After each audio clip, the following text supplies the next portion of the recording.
Welcome. In front of me is a ZTE Nubia Neo, and today I'll go over unboxing along with a quick look at the device itself.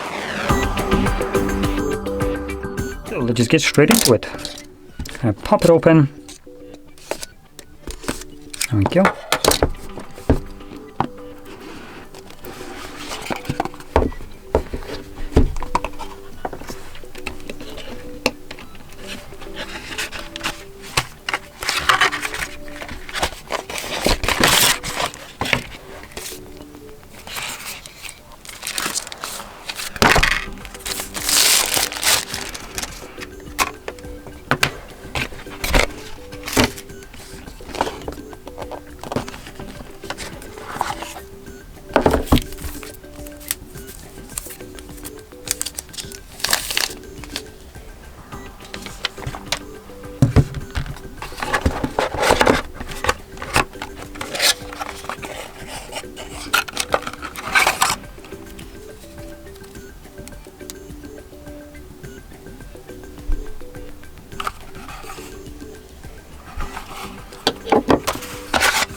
Okay, so going over what we got in the box, we got a 22.5 watt charger included in the box, which is pretty nice. Then we got obviously the phone, a silicone case for the device, which I'm gonna slap on there right away, and also a plastic screen protector. There is none applied already on the device, so this is the only one you have. Now let's boot up the device. And starting off, I'm going to mention that this device was released in the year 2023, June. So it's already a little bit dated. Anyway, getting into the specs. That is the dumbest boot up sound I have ever heard. But ignoring that, let's get to it and start off with the display, which is a 6.6-inch display boasting a resolution of 1080 by 2408 pixels. It is also an IPS LCD display that is running at 120 Hz refresh rate with about a 400 pixels per inch and about 85% screen to body ratio. So that's basically all the screen. Now, continuing on into the internals, in the device we have a 4,500 mAh battery, and obviously it comes with the 22.5 watt charger, so this should give you a pretty okay charging speed for the device. Then it is running on a Unisec T820 processor with 8 GB of RAM and 256 GB of built-in storage, which is not, by the looks of it, expandable with an SD card. But let's take a quick look just to be certain. I can find my little SIM ejector. There we go.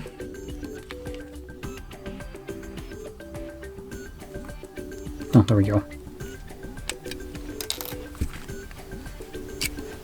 Yep, so no SD card support.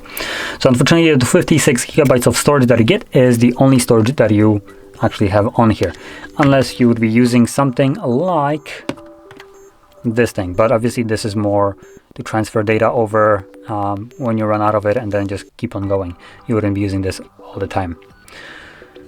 Anyway, let's now look at the design of the device, which is a pretty unique one.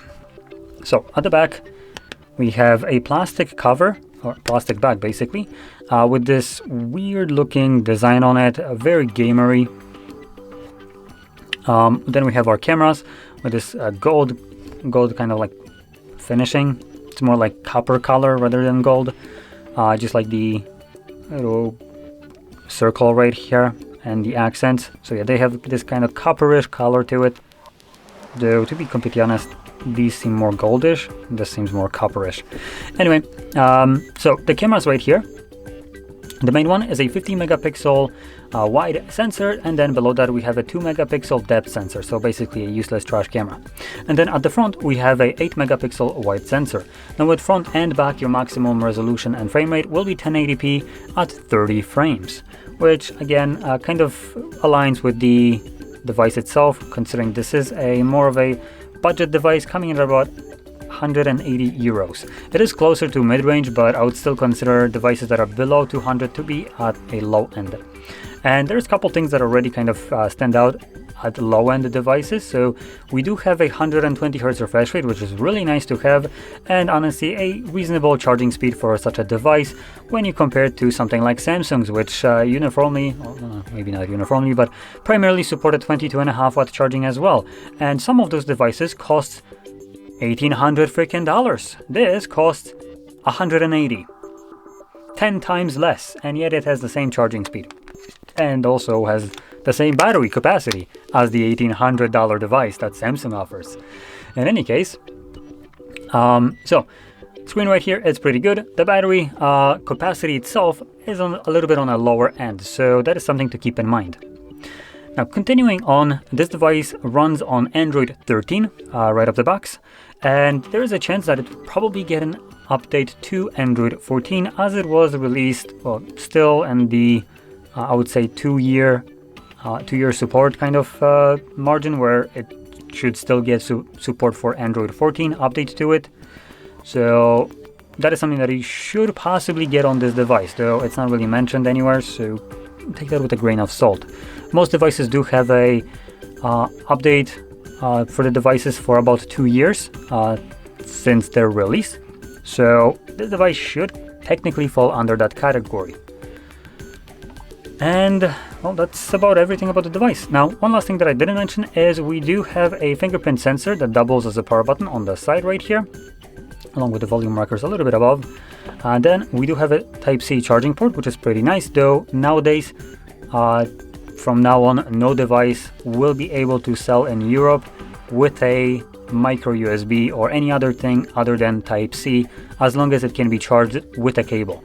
Obviously, that's something that probably manufacturers will try to get around, like Apple, with wireless and only wireless charging. But as long as it has a charging port like this one, it will need to be a Type-C. Now, next to that, you have a headphone jack and a speaker grill. And that's about all the worth mentioning things about the device. Funny enough, this has a very gamery look to it, yet provides very little in terms of gaming performance, which I would say will be a miss for a lot of people in terms of the design. Not a lot of people like this kind of flashy look, and the only people that primarily that this aesthetic would cater to gamers, but yet this device isn't designed for gamers. It's more of a low-end device that doesn't really offer too much in terms of gaming. It does have a 120 Hz refresh rate, but it's not a refresh rate that we'll be using in basically any game. Let's be honest, Genshin Impact won't be able to run on this device at even 60 Hz, so 120 is just kind of a nice caveat for just general like day-to-day usage when you're just scrolling up and down and you have this nice battery smooth motion, and that's about as far as it will go. But anyway, with that being said, it's basically the device, and if you found this very helpful, don't forget to hit like, subscribe, and thanks for watching.